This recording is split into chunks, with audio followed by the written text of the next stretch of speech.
UP హయాంలో కులగణన చేయలేదు, బీసీలకు అన్యాయం చేశాం, బీసీలకు ద్రోహం చేశాం, చేసినటువంటి సోషో ఎకనామిక్ క్యాస్ట్ సెన్సస్ కూడా బహిర్గతం చేయలేదు, ఆ తప్పంతా నాదే అని నిన్న ఢిల్లీలో రాహుల్ గాంధీ గారు చెప్పడం జరిగింది. మన తెలంగాణ రాష్ట్ర ముఖ్యమంత్రి పేరుకు తెలంగాణ ముఖ్యమంత్రి కానీ ఉండేదే అత్యధికం ఢిల్లీలో. నేను గతంలోనే చెప్పాను, రేవంత్ రెడ్డి గారికి ఢిల్లీకా హవా, మోడీకా దవా బహుత్ అచ్చా లగా. అందుకే అంటే పోయి ఢిల్లీలో కూర్చుంటుండు. రేవంత్ రెడ్డి గారు ఒక వ్యాఖ్య చేయడం జరిగింది, మోడీ గారు లీగల్లీ కన్వర్టెడ్ బీసీ అని. Half knowledge is more dangerous than no knowledge అంటారు. రేవంత్ రెడ్డి గారి ముఖ్యమంత్రి గారికి నేను చెప్పదలుచుకున్నా, బీసీలు గాని, ఓసీలు గాని, ఎస్సీలు గాని, ఎస్టీలు గాని స్వాతంత్రం వచ్చిన తర్వాత ప్రభుత్వ జీవోతోని అందరూ లీగల్లీ కన్వర్టెడ్ ముఖ్యమంత్రి గారు.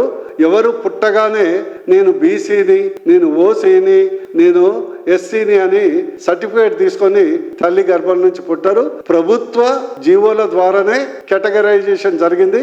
మీ రాహుల్ గాంధీ, నెహ్రూ కుటుంబం దేశం మార్చుకున్నారు, మతం మార్చుకున్నారు, కులం మార్చుకున్నారు, పేరు మార్చుకున్నారు. ఇన్ని మార్చుకున్నటువంటి కలియుగ మారీచులు నెహ్రూ కుటుంబం.